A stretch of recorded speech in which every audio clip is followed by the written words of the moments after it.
Welcome back, everybody. Hopefully this video goes a little bit better than the last video, because the last video we did our first attempt at the Pursuit's end battle with the Pursuer, and the Pursuit did not end. That was pretty clear. We got demolished. I wasn't really expecting to win that fight, but we really got our butts handed to us there. It was pretty bad. So I did most of the cleanup from that battle already, but one thing I did not do was roll for the Fate Worse Than Death, and I think we had to do that on 2 Argonauts. I did rewatch the video now. I actually already forget which 2 it was for, so I think it was for Herodotus and Philoctetes, so we're just going to go with that because I don't feel like going back and check that out right now. So we're just going to do that for each of them. So let's go ahead and switch over to our camera here. This first one will be for, all right, I shouldn't say the Titan. This first one is for Olympia. A 9 will be lose 4 mortal or 2 primordial resources per acclamation, if I can speak there. Okay. So let's go to cargo. Let's see, how many acclamations have we done? 2 acclamations so far? Yes. Oh, wow, okay, well, this kind of came in just in time before we got our 3rd one. Back to resources. 4 mortal or 2 primordial per acclamation. So we need to lose 8 mortal or 4 primordial. I mean, sure, I'll lose 4 raw ambrosia. Absolutely. Okay. Then this next roll is for Oleander. 10. That is 3 danger and 3 fate. Not terrible. At least that's not like a, I don't know, it does make me more likely to die in the next one, but hopefully we, let's see, are we fighting today, tomorrow, in a couple of days? Okay, and we have the Wise Providence boon for that, so hopefully, like, that's going to be a Hecaton 3. We will hopefully be a bit better equipped for that fight than we were for our previous fights. We're going to have, yeah, hopefully that battle is just going to go better than our most recent battles. They haven't been great so far, but hopefully they've at least been entertaining to watch. All right, so then the next thing that I wanted to do, switch back to this. I did want to just go and craft, so we are in the advancement phase now, or the advancement step. So I think I do want to just go ahead and craft a Pursuer Imperative real quick before I forget. And then we'll do our technology researches.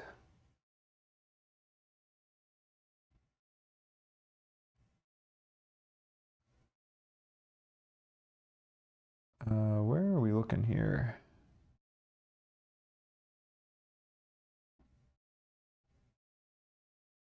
Come on. Oh, there we go. Pursuer Imperative. This is pretty cheap. Yeah. Yeah, Grotesque Beak 9. Cool.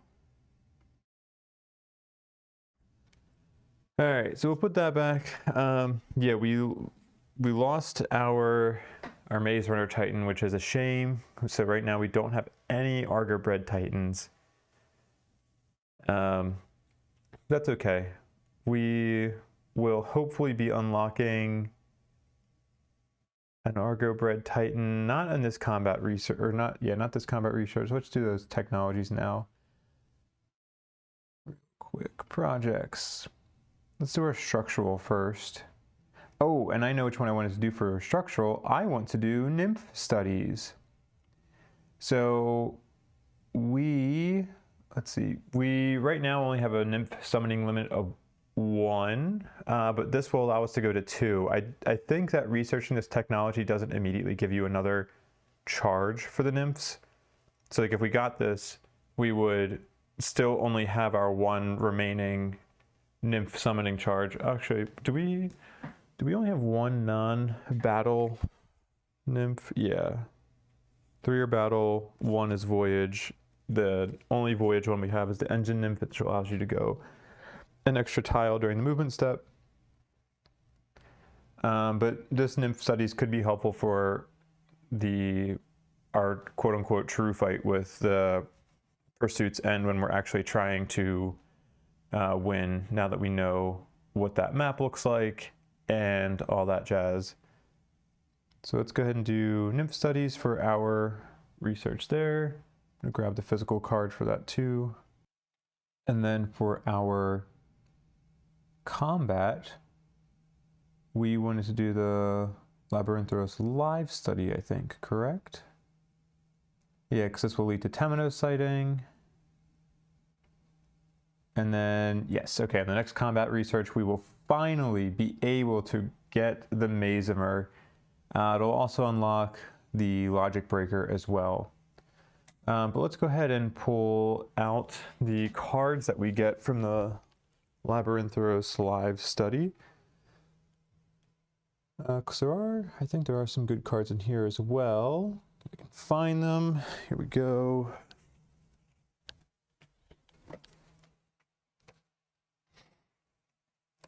Pulling up the card booster seat now. Boom. Boosted. Okay. First up, we have a Maze Rake, which is a complete upgrade to our long-mast spear. We'll just put that in comparison here. So maybe we'll want to craft this.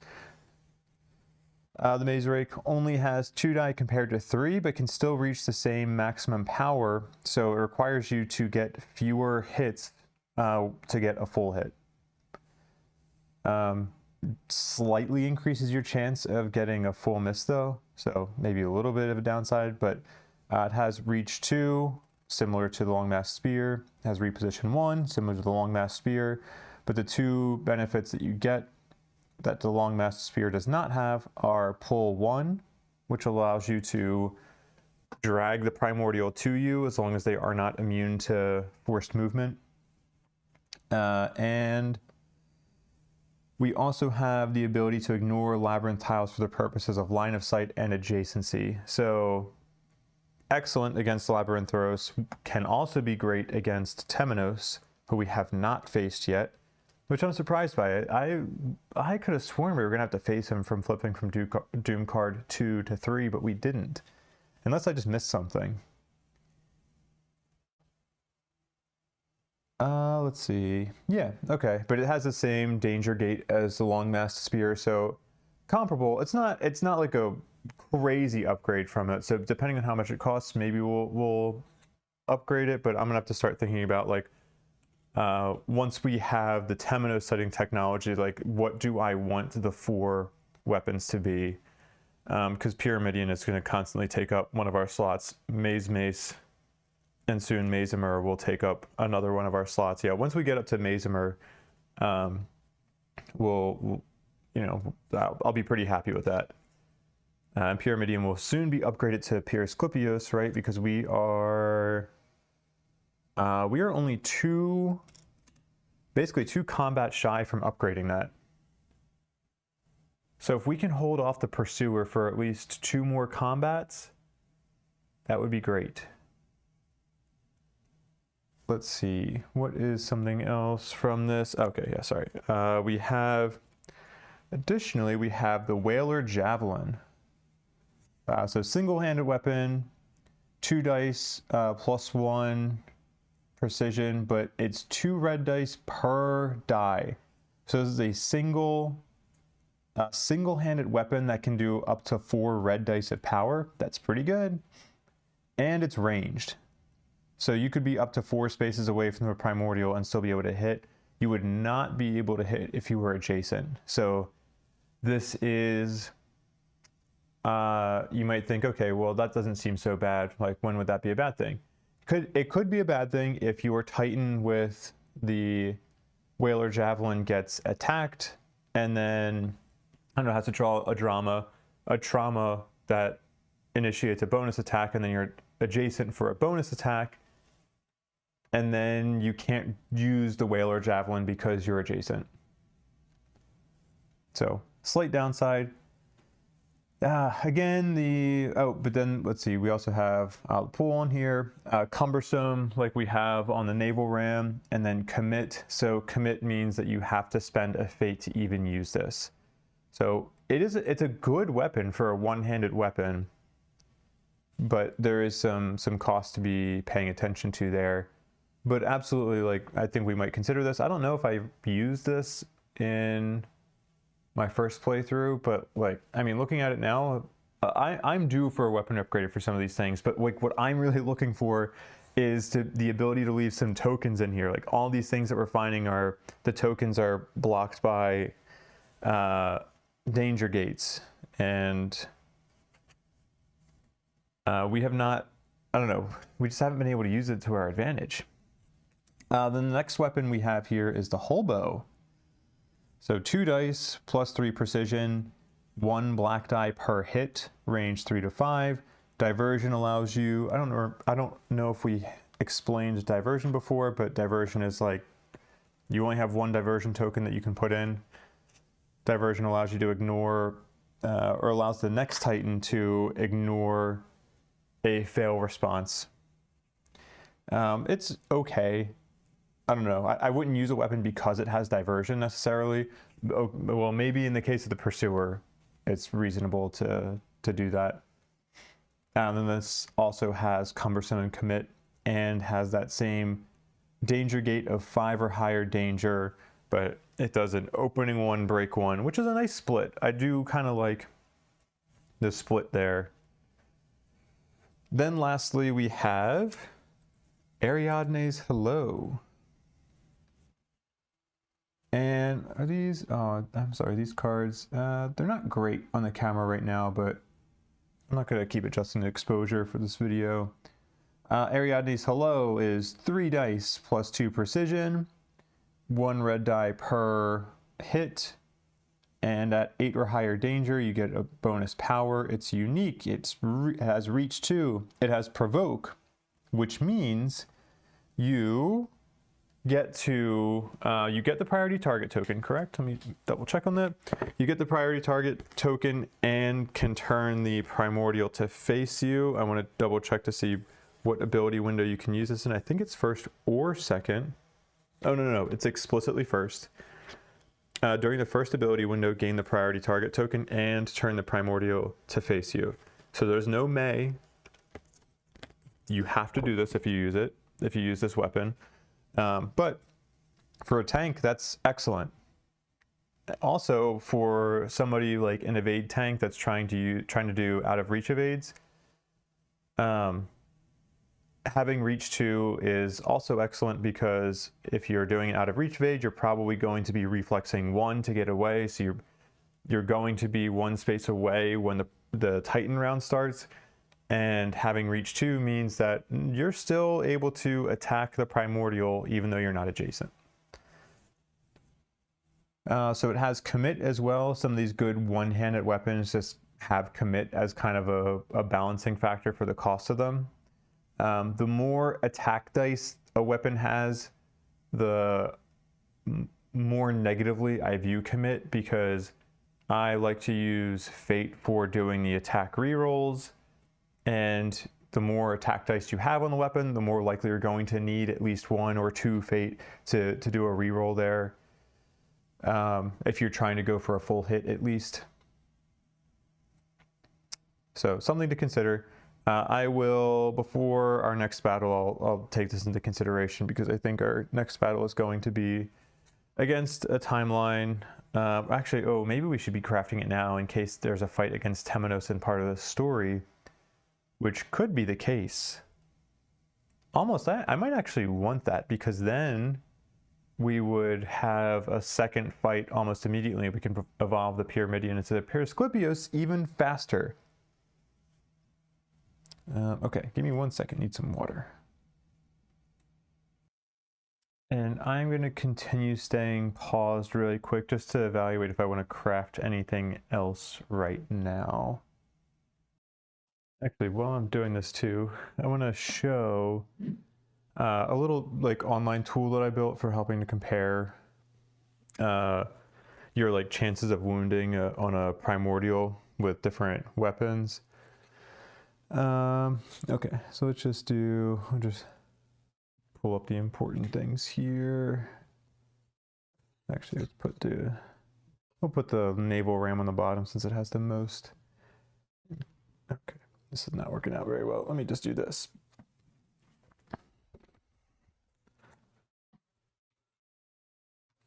We have our 3 weapons here. Let's see, how easily can you see that? Not easily at all. All right, well, you can probably at least see some of the important numbers there. Maybe, I don't know. Anyway, I'll make this quick. So let me cut over to this screen. This is a tool that I built like last year. No, probably end of 2024. But it's just a web tool that you can use to be able to compare different loadouts for Titans. I haven't updated it in a while. I don't think I have cycle 4 or 5 things in here. Like there's some Kratos tokens, new Kratos tokens in those cycles that are not included in here. But it is a nice little tool. I'll show like the manual setting up right now. We're basically going in and saying, okay, well, what's the primordial's 2 hit value? What's the expected Aeon Trespass value of a BP card? In this case, this could be like a hard to hit, what's it called? Hard to hit Pursuer BP1 card that might have an AT value of 5, because he does have a couple of those in there. If we did like no Kratos tokens in our Kratos pool to start, this is comparing like if a Dreamwalker Titan was holding a long-mast spear versus a naval ram versus the hull bow.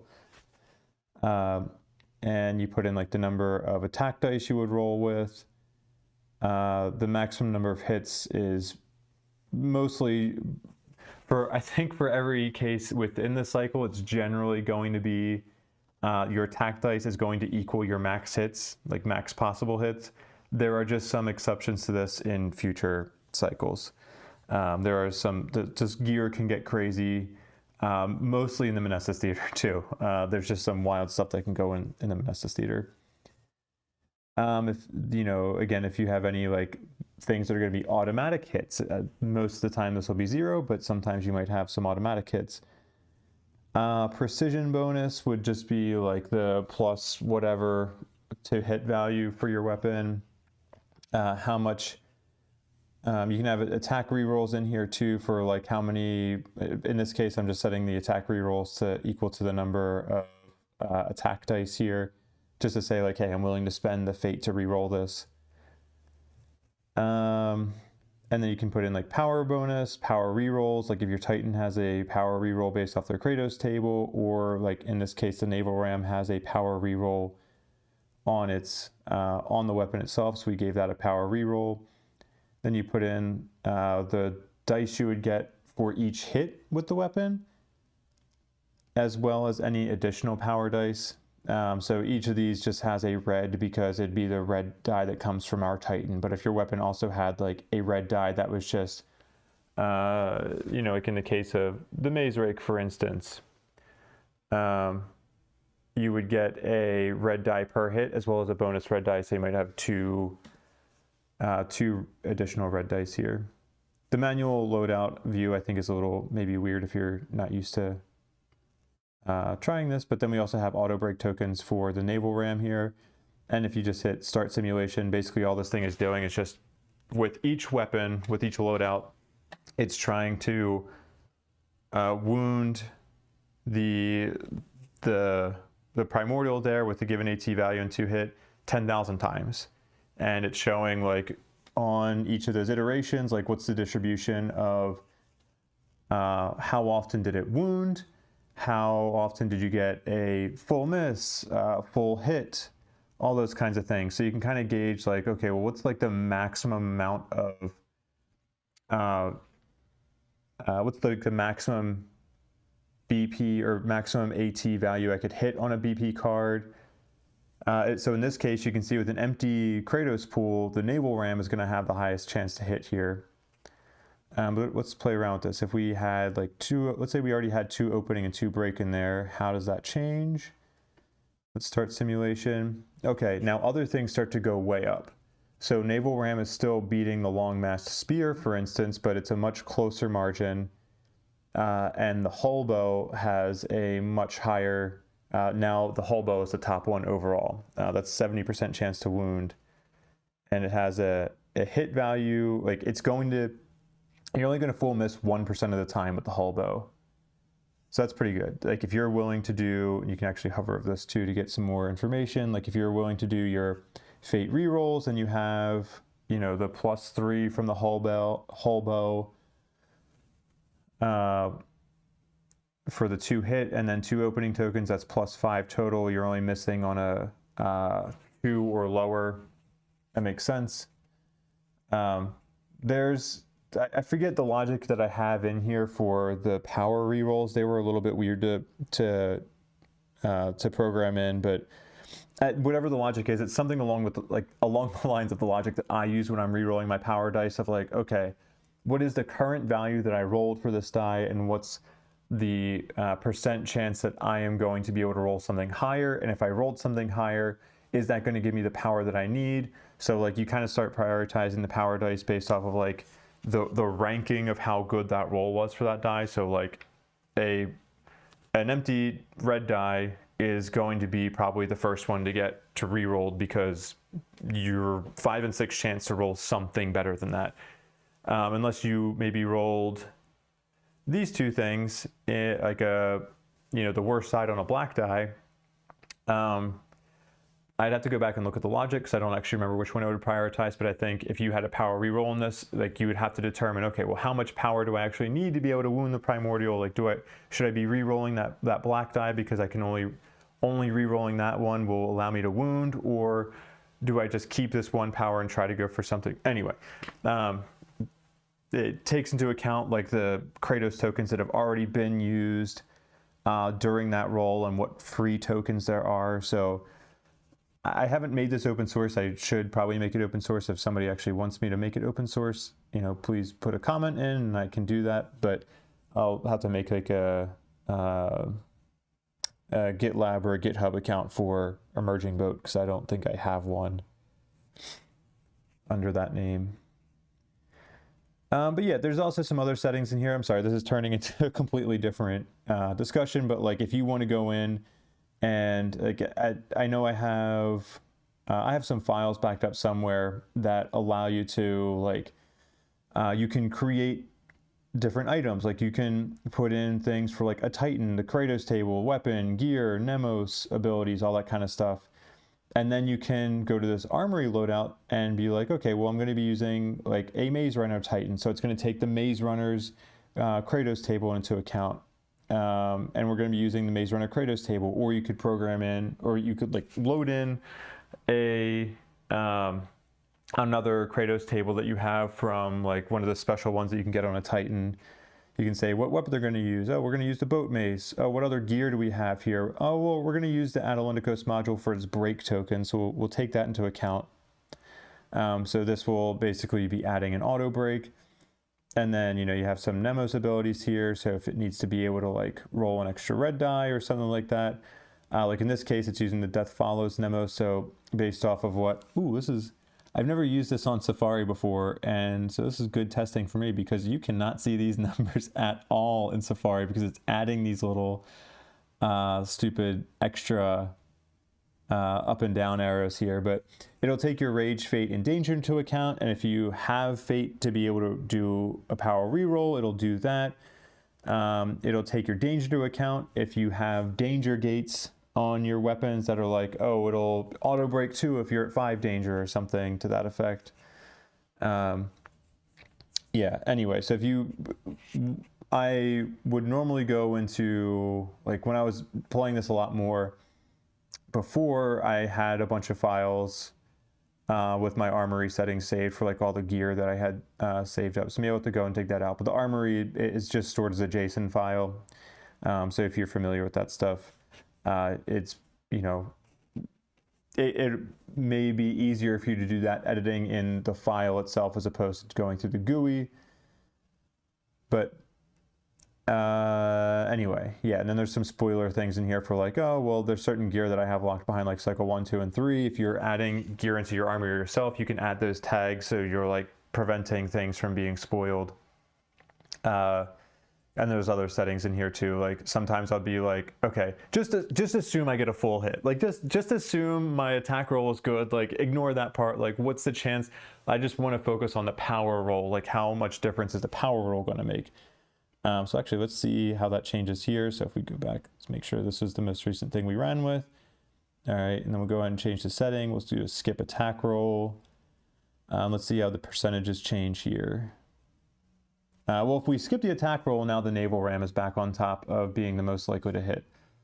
Probably because of all those auto break tokens that it gets. If we took those out, it becomes about tied with the hull bow. That's a little surprising. I think actually I would, yeah, I would have expected the hull bow to be a little bit higher because it is 2 black and 1 red as opposed to 2 red, 1 black. But anyway, so that's some of the stuff. This is one of the tools that I built. Sometimes I use this for comparing things. Other times I just kind of like guesstimate what better weapons I think I might want to use. The tool itself is just publicly available online. If you go to ato.emergingboat.com, you can use this site for free. Yeah, so please feel free to check it out. If it gets traction and people want updates to it, I'm happy to make updates. I just haven't really had the need to. When I was in Cycle 4 and Cycle 5, I think I ended up just kind of having a little formula for like roughly gauging what weapons would be better than one another. Okay, going back to pause to decide if I want to build something else here. All right, so I think here's where I landed. I think, I mean, at least weapons-wise, I think I might just craft a, let me switch back to good view here. I might just craft a maze rake. It's only slightly better than the long mast spear. It gives us a slightly higher % chance to wound on average. But I think being able to ignore labyrinth tiles for the purposes of line of sight and adjacency. I think we're gonna have a Temenos battle coming up soon, because if we didn't trigger one from going from Doom 2 to 3, I think we're gonna have one soon. Like we might have one in the story phase, and having this line of sight, being able to ignore the labyrinth tiles during attacks with, I mean, technically we could do it with 3 Titans now, because we would have it for Ulysses if she uses the maze rake, and then we have the yarn talisman and the unseen scar, which both have that same property as well, which is big, especially for like the maze rake that has reach. Like that's good. The Ariadne's Hello requires a Labyrinthoros core, and I have those 2 cores earmarked for the Mazimer when I need to get there. Let's see what else. Yeah, so I'm crafting a maze rake. I'm going to put the long mast spear in my inventory here. I'm not crafting Ariadne's Hello. Like I'm not going to substitute out the Pyramidion or the mace. The naval ram, like, I don't know. While I really would like to put the jawbone axe back in just for the sake of being able to get crits, let's see what my core count is looking like across all primordials here. 2 for Hecaton, 2 for Labyrinthoros, 2 for Hermesian Pursuer, and 1 for Temenos. Yeah, the auto break 2 and break 2 is just crazy good. I really wish I did have a Titan with the I forget the name of it, the Nemos that lets you unexhausted gear, because for cumbersome weapons that's so handy to have. But we don't have that. And so I'm also hesitant to have multiple Titans that have cumbersome weapons, and the cumbersome weapons that I see, I am not willing to substitute in over Naval Ram. So I don't know, that's my thought process at least. It's been a while since I've actually had to make these decisions for, like these tight decisions for like when to craft gear or not within an ATO cycle. I'm more used to doing it in the Menestus Theater at this point, where you kind of have more of that freedom. So I'm probably just going to come out of this cycle with a ton of extra resources, but also some of the later gear gets expensive to craft. I know I want to be able to craft some, what was the armor that I wanted to craft? Like the smelted breastplate is good. I know Hecaton has some good armor as well once we get his live study, I think is the card. So we'll see. I don't know. I am partially crafting the Maze Rake for just the sake of changing stuff up too, because Ulyssia just keeps dying. So maybe it's just that the long-mast spear is a cursed weapon for her. So let me finish cleaning this up and then we'll move on. One weapon that I used a lot more in my first playthrough that I used a little bit, I think, in this cycle, but haven't used it as much, are the whale knives. These are neat in that they get opening X, where X is the number of dice you hit with. So if you use your arrow barrage to get opening tokens to make it easier to hit with this, you're increasing your chances of getting a full hit. And then this weapon is getting a +3. This weapon is going to put 3 opening tokens in the pool. Your Titan can then put 1, maybe 2 break tokens in there, depending on what the rage they're at. So then you end up with you're basically kind of like carrying forward that arrow barrage. I don't know. I could consider going back to using that. But I'm also trying to change things up a little bit and use different things. And I don't think I really used the Maze Rake in the first playthrough. So, all right, we're gonna be done here. We're just gonna move on. If you think I've been talking about this for a while in the video, at least I've been pausing it so you haven't had to deal with just watching me in silence as I think about this. Sometimes I spend too much time thinking about it, and then I'm like, I don't know if that did any good. I think I just wasted my time doing this, but hey, we did it anyway, and my brain was thinking about things for a while. Little brain exercise. Okay, so let's go in. We still have to craft that Maze Rake, so we lose the resources. Gear, life study, Maze Rake. Boom. Done. Okay. So now we are set. I don't think there's any other gear that I want to craft here. No, okay, let's just move on. Let's move on. Emerging boat, come on. Come on, move on. Oh wow, we're 33 minutes into the video. Oh, you people must hate me. It's boring as heck to watch. All right. Let's see, we did the advancement step. Oh my gosh, we only did the advancement step there? Come on. I did spend like 15 minutes talking about that app. All right, so next we are on the story step. And with the story step is going to come a story passage. We are now, oh geez. Oops, sorry, 1 second. I have to fix these cards here. Okay, we are now going to read the story passage for finding the Sepulcher Acropolis. We are on the tile that has a Sepulcher Acropolis on it. We've been delayed because we had to fight the pursuer, but we are going to go into some good chunk of the story and progress it further, finally. Okay. Our story card says, finding the Sepulcher Acropolis. If the Argo is on the same map tile as the Sepulcher Acropolis during the story step, we are.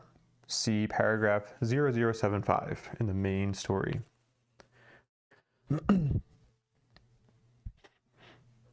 As the Argo, a phantom thread. As the Argo enters the sheltered bay, the shadow of a giant overhang passes over the upper deck. Long and arched, it looks symmetrical and purposed, like a broken bridge, though it is completely covered in foliage, so you cannot be sure. If it was a structure once, it was abandoned long ago.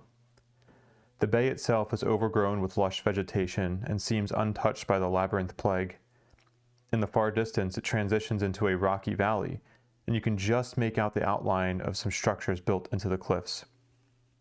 You hear a metallic clang reverberate through the ship, as if something has hit the hull.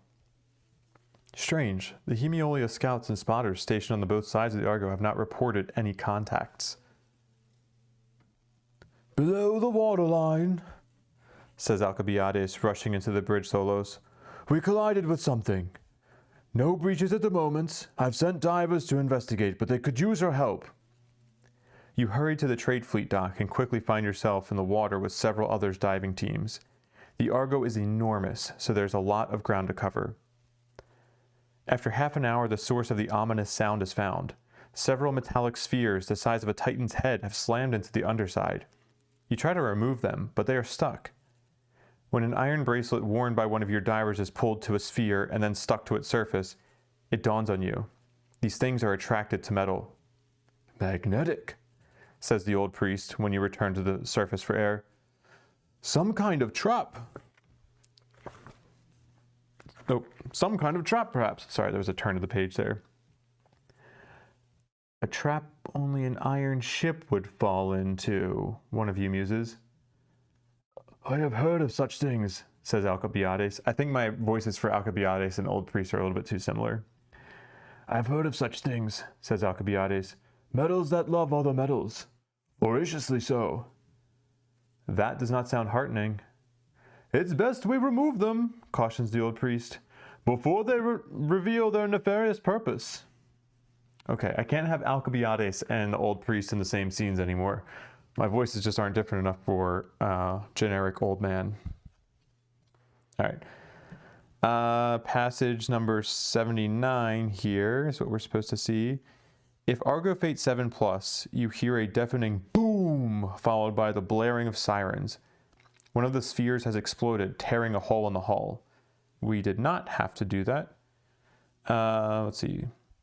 Choose a party leader. You will look for a way to detach the spheres from the underside. Each Argonaut tests endurance of 8+. Each Argonaut with a Voyage Nemos card adds +1, while a Siren Survivor Nemos card holder adds +3. Add +1 fate to add +1. Okay, so there's a lot of instructions here, but we have to do an endurance test for each of our Argonauts. Let's pull up our Argonauts here, and we're going to need some dice rolling. Scene. And let's see. Each Argonaut with a Voyage Nemos card adds +1, while a Siren Nemos card holder adds +3. Okay, so Siren Survivor is owned by Telebakis, who also has endurance. So he's going to have +4 to this just off the bat. Right, so yeah, he will have... Yeah, he's going to have +4. So good for him. I mean, it's also Voyage. I'm going to assume we don't add the +1 for Siren Survivor. I think they've already accounted for that. Let's see. Solon, or I'm sorry, Anacreon. Well, who do we want to be the party leader here? Not Herodotus, or I'm sorry, not Oleander, because he already has a lot of fate and danger. Maybe let's put it on Telebakis, our newcomer. Especially since he's going to get a huge bonus to this first test, maybe that's a good sign. Anacreon would have +2 to endurance, plus another one because he has a Voyage Nemo, so he's going to have +3. Do this. Mark our bonuses here really quickly with... You'll have 4. You'll have 3, we said? Yeah. Then Olympia will have a bonus of 1 from endurance. Does she have a Voyage Nemos? I think she does. She does. I don't... Yeah, okay. So she's going to have a +2. And then Oleander will have +2 from endurance. Then does he have a voyage Nemos? He does, so he's gonna have a +3.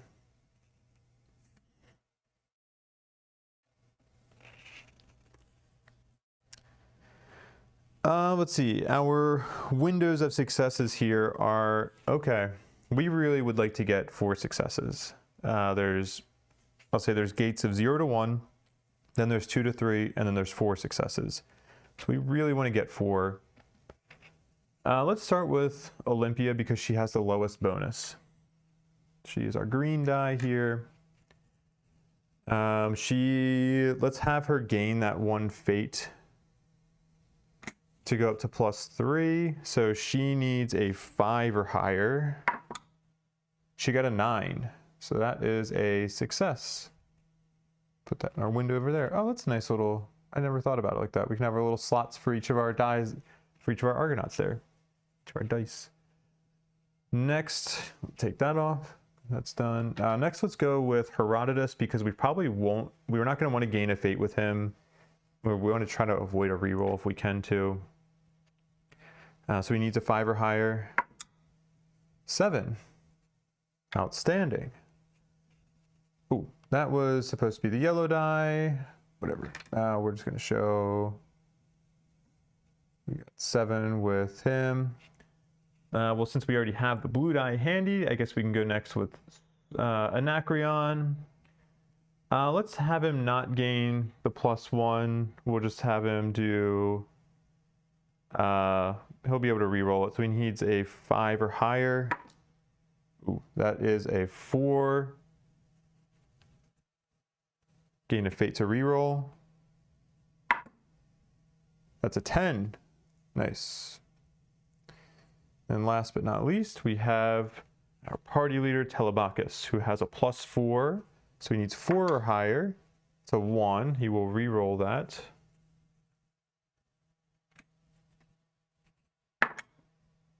That is a 4. That just barely succeeds. So we are good. We have successes on everybody. Water. 4 successes. You managed to remove the spheres without suffering losses or casualties. Once detached and disassembled, the spheres become raw materials for the Argo Works. Gain 5 armament resources. Cool. Boom. Regardless of the result, C81. With the crisis averted, you shift your attention to the Sepulcher Acropolis in the distance. You quickly form a scouting party and make for shore. There are ruins of some kind here under the lush vegetation. Giant foundation stones of black basalt. Time and the elements have smoothed the fragments to near perfection, while the plant's roots found tiny openings grooved by running water and burrowed deep, cracking the stone. Choose a party leader. We already did that. Oh, were we only supposed to do that whole last? Okay, whatever. If the old spinner is with you, C78. The old spinner is not with us. The verdant flora of the valley is exquisite and exotic, but it nevertheless slows you down. Some of the species here are unique to this point of the island. Some don't seem to hail from Crete at all, while others you thought long extinct. As you traverse the veritable jungle, you can't help but feel there is something supernatural about it. In the early hours of the evening, you find yourself on the outskirts of the Acropolis, stone buildings cut into the walls themselves, simple but solid, impregnable, and almost timeless. Atop each cliff and towering structure stand statues of the Cretan bull. Inside each spacious alcove is the grave of some noble or high priest. On closer inspection, the buildings seem to have been adapted, expanded, and revised. Their original shape still discernible from the regular notches and clefts in the walls. Those prior edifices would have been too big for humans. Was this an old city of the Centimanes? The many-handed giants who rivaled the Titans? And here we have a, what's it called? I'll just show it on camera. We have a Centamin glyph. I'm going to translate that, and then I will move on. That translated to 8005, so I will note that.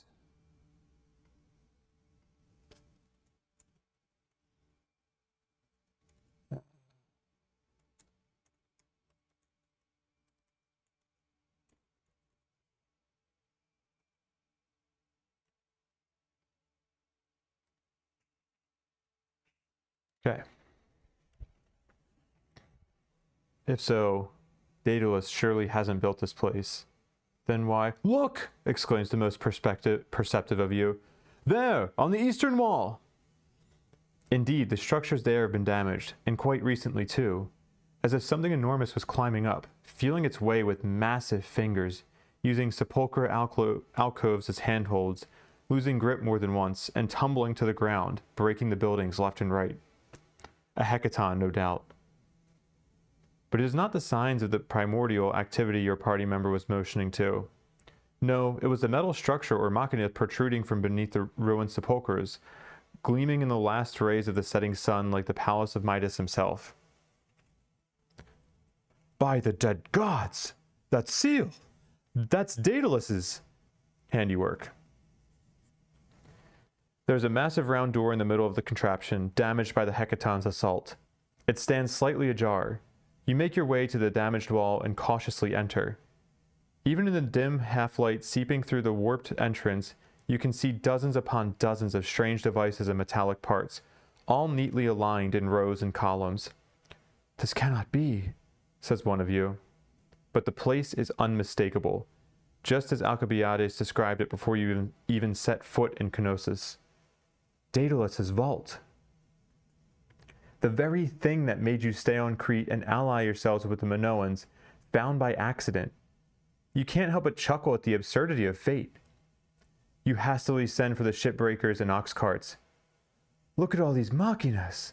Alcibiades will have a field day with this. Surely your artificers will be able to find suitable parts here to make the Argo truly high seas worthy again.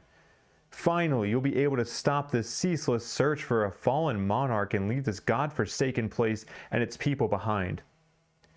You pause, noticing your party's reflection in a large polished discus gear. For better or worse, this island has made you who you are, uncovering hidden memories and etching new ones.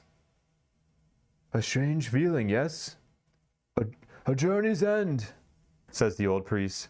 You were startled by his voice as you did not notice when he arrived with the shipbreakers. It is cliched to proclaim the road more important than the destination, but less so to say that the true destination is only revealed by the road traveled. You have made a difference here, he continues, looking over Daedalus's baubles. And only you can stand against the forces that conspire to tear this island to pieces. What if we were meant to come? The Argo did steer itself here. As you ponder the words of the old man, a scout arrives and tells you they've located the grave of Ariadne, deeper in the valley. Some instruction. Among Daedalus's contraptions, you find one and only one of the following. Choose between option 1, various machinas that may be salvaged for parts for the Argo, gain 1 hull, or option 2, a strange translucent amphora filled with a gooey liquid with paracausal properties, gain 1 Sisyphus tier. Let's see, we are on 3 out of 5 hull. We have 3 Sisyphus tiers. We don't need a Sisyphus tier. I'm not going to be redoing fights that often. If we have another bad fight, I may end up redoing it, but also keep in mind that we cannot redo, we cannot use a Sisyphus tier to redo the, Pursuit's End battle. So I'm happy to just take the hull game here. Then we'll move on to paragraph 44.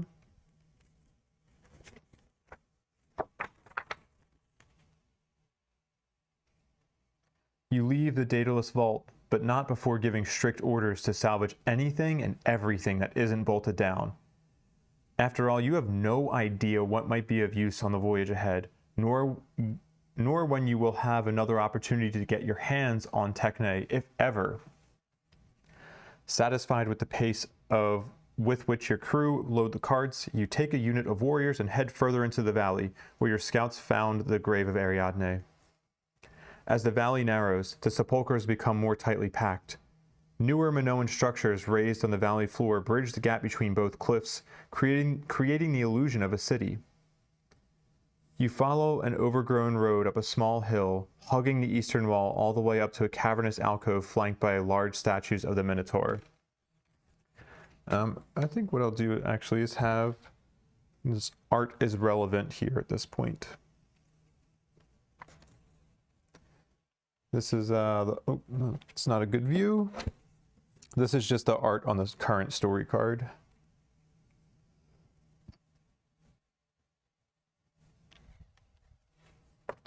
Where was I? It is not abandoned, warned the scout before you left for the grave. An old man roams about, his beard unkempt and clothes tattered. Be careful. You found that pale and haggard man hunched over a large stone slab jutting from the mosaic floor of the alcove.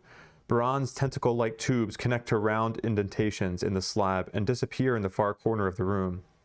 A translucent coffin laid in an indentation in the middle of the slab reveals the face of a beautiful woman in regal robes. The body is perfectly preserved, though the slashing wound through the chest, laid bare for all to see, leaves no question as to her state. The dead woman in the glass grave is Ariadne, and the old man, Minos. Minos, king of Crete! You barely believe your eyes. You've risked your necks more than once, crossed paths with the primordials, and made enemies, big and small, just to find this man. And now, with the contents of the Daedalus Vault on its way to the Argo, all you need is for him to fulfill a promise. Minos looks at you with tired eyes. There's heartbreaking sadness there, but also the coldness and determination of a tyrant who sent countless victims to appease the Minotaur. His hands are tied around his back. A host of warriors steps out of the shadows, all with dented breastplates, helms with broken horns, and determined looks on their faces. The Hornsworn. Instruction is we have to check some choice matrix events here. If I1 is marked, it is not. If G1 is marked, it is not. If neither is marked, see 83. Sometimes it's like, I'm not sure whether it's a good thing when those things are marked or not. I think no matter what I end up doing, like I always forget, like whenever I come across those passages, I'm like, oh shoot, I missed something. I should have done something else to get those marked. Or if I had something marked, I'm like, oh no, I probably shouldn't have had this marked. Maybe a bad thing. I digress. This does not concern you, outsiders, says the Hornsworn leader, Pirithos. This man and his daughter conspired against and killed Theseus. He deserves to be punished. The truth is far more cruel, peasant, mutters Minos. But my daughter is blameless in this. Of course she is, mocks Pirithos. Just as well. There's really no point in flogging a corpse. Now you, on the other hand, he puts a knife to the king's throat. I know how to stop the blight of the labyrinth, spouts Minos. Kill me and this island is done for. Pirithos' eyes narrow and his lips purse. You are the blight of this island, tyrant. If Minos knows anything about the labyrinth, you need him alive. You need to act before Pirithos indulges his lust for justice or revenge. Now we have some instructions here. Choice. Option 1. If Hornsworn at war, this is your only option. The Hornsworn leader doesn't seem like the negotiating type. If you strike now, you have the advantage and may minimize casualties. You immediately attack the Hornsworn. That would result in Hornsworn of Diplomacy -2. Let's avoid that because we are friendly with them. Option 2, they're not the enemy here. Neither is Minos for that matter. You need to de-escalate the situation and focus on the bigger threat, the labyrinth. You try to reason with the Hornsworn. This would result in, oh wow, the leader tests cunning or wisdom of 17 or higher. We would add 2 if we finish the Plight of the Pilgrim. Okay, let's come back to that one. If you finish the Tears of the Minotaur hub only, we have an option to reveal the truth. If you finish the Dream, okay, so let's see. I think we finished Tears of the Hub, or Tears of the Hub. We finished Tears of a Minotaur. We did not finish Dreams Laid Bare. So we're not doing option 1. Option 4 is only if we finish Dreams Laid Bare. So we have options 2 and 3 available to us. Option 2 seems like a pretty hard test. Yeah, it could be 17 plus. We'd get +2 from Plight of the People because we did finish that, yes. We could gain 1 fate and or 1 danger, so we could add +4 total at that point. Gain 2 Argo fate to add +1, that would give us +5. If you have Hope Logic Technology, which we do, we'd have, so we could get at most a +6. That would still put us at 11 or higher. Cunning or wisdom, yeah, there's no way we're doing that option because we would need to roll a 10. Because a 10 always succeeds. So let's go with option 3 because we have finished Tears of the Minotaur hub. Reveal the truth. C88. Pirithos, the party leader says, Ariadne was the Minotaur. This at least gives the man pause. He looks at you with befuddlement of someone who is trying to figure out if he is being scammed. He looks at you with the befuddlement of someone who is trying to figure out not if he is being scammed, but how the scam will benefit the speaker. You think I knew the price Poseidon would demand of me? That I wanted this? Interjects Minos angrily. You have no right. No, you have no right, Minos. Your ambition condemned her to hell and the people of Hellas to the labyrinth. All the more reason to be rid of him, says Pirithos, regaining his composure. No, Pirithos. Don't you get it? She was as much a victim as you or Theseus, and she stood by him to the end, to bring peace and purpose to this island. Death is the least this man deserves. The party leader points to Minos, who doesn't lower his head and looks them straight in the eye. But it solves nothing. Let him help us save Crete from the labyrinth, and then he's all yours. How pragmatic of you, says the former tyrant with a wry smile. Thought his eyes, for once, betray emotion. Pirithos eyes Minos, then says, Deal. But expect this man to disappoint you. Hornsworn Diplomacy +1. Cool. And subtract 2 Argo Fate. Woohoo! Cool. Next we will go to 87.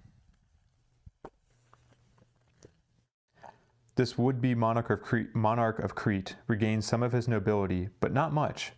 He still looks tired and downhearted, the grime of life having soiling both his appearance and his psyche. You said you knew how to save the island, you press.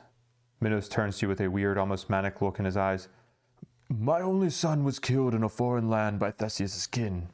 My only daughter died to save that same man, he hisses through his teeth. I've done everything for the good of the people of Crete, and they hate me for it. Call me a tyrant. I am without a kingdom, without an heir, without a future. Minos gives you a wicked smile. I hope this island is swallowed by the voracious sea, like the doomed Atlantis. But, he quickly adds, now calm and collected again, the madness passing in an instant, My daughter was blameless in all of this. She was made to suffer this curse. I intend for it to end. Minos is distraught and seemingly never found and never moved on after the death of Ariadne. Suddenly the tales of the mad king you heard don't seem so exaggerated. The labyrinthian ranks swell from the displaced and the destitute, one of you rebukes him. No curse made them that way. Your rule did. There will always be haves and have-nots. That's how the gods made the world, Minos says, casually. You want to discuss politics or the labyrinth? You look at each other. That's what I thought. Then listen carefully. It started off after my daughter died. Daedalus said her grief cracked a hole. That's what he said, a hole in a wall to some other place where nightmares spawn. He made me bury her, here to try to reinforce that wall. I thought we did, he sighs. But something slipped in, and it latched onto the labyrinth, made it its shell, and it into the labyrinth's cult and made them its slaves. So far, Minos hasn't told you anything you haven't already figured out. His daughter's part in the surprising, yes, but what does it matter where it started? Why her? Minos shrugs. She was always special. Maybe her grief was special too? I traveled to the old maze to make sure. The place of her death was transformed. There was a sinkhole there. Something massive dug its way out. That thing. So how do we stop it? Your army tried to kill it with a Manos unit, but it just came back. Minos nods slowly. Yes, I was there. That's when it dawned on me. Deucalion was a fool. You can't kill something that isn't there. What do you mean, isn't there? Minos sighs as if he's explaining something to children. The philosopher Plato told a story about a group of prisoners in a cave, chained, observing shadows of things passing by and thinking them a reality, recounts the king of Crete. The creature is someplace else, out of sight, out of our perceptions of reality. We only glimpse its shadow. I believe my daughter's death didn't just crack the wall, she is the crack, through which we may observe the truth of things. I think Daedalus knew too and built this place not to seal the crack, but to anchor the thing that peeked through. What I found is that he left it half finished. Suddenly the placement of the Daedalus vault starts to make more sense. Why did he abandon his work? Who can know the mind of the great inventor? Maybe he wanted to see what it was that came through. Maybe he lost interest. Daedalus was a genius. Maybe his genius was beyond even the gods' wisdom, but his only loyalty was to knowledge. He sent Icarus to the sun, after all. Minos shakes his head. For the last few weeks, I've tried to make sense of this contraption, but I can't force it to work. Maybe... Minos' words are drowned by the thundering roar echoing through the Sepulcher Acropolis. The alcove shakes and a few loose stones fall from the ceiling. That roar is etched into your very souls. The Temenos is here. You run out of the sepulchre to get your bearings. The primordial's hulking form crests the horizon like a mountain. No, yells Minos. It knows! Somehow it knows! He turns his gaze in your direction. There's madness there. You led it here! Any Argonaut who is maze-touched gains 2 fate. Any Argonaut that is watched gains 4 fate instead. We are neither of those things. For a moment you think the king of Crete will come at you, but instead he purses his lips and says, I will not let her be taken away again. Save her. The desperation in his eyes betrays the confidence in his voice. He turns to the creature looming on the horizon and starts to run. Madman, come back! Shout your crew members, but the tyrant does not look back. His daughter is beyond saving. But if what he told you is true, maybe she is the key to saving Crete. You just need to move her. You order your men to recover the glass coffin and head to the Argo. You rush ahead, straight to the Balanonian. You hope the Titans can intercept the Temenos before it reaches your warriors. We're going to go to a Temenos battle And we're going to make a note of special aftermath 0004. I'm going to note that in my timeline. Just so many things on this timeline here. Oh, let me add the space.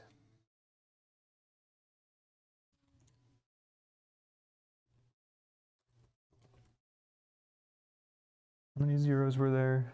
There we go. Yeah, that's right. All right. Yes, we're about to jump over to a Temenos battle. We'll end this video here so that way we can start the battle fresh in its own video. I will probably do that battle tomorrow, I think. But really interesting story so far, right? So to recap, we basically got confirmation. Like, I know it was discussed before I'm at the end of one of the story hubs, but I kind of forgot to reiterate this in a previous recap. But Ariadne was the Minotaur.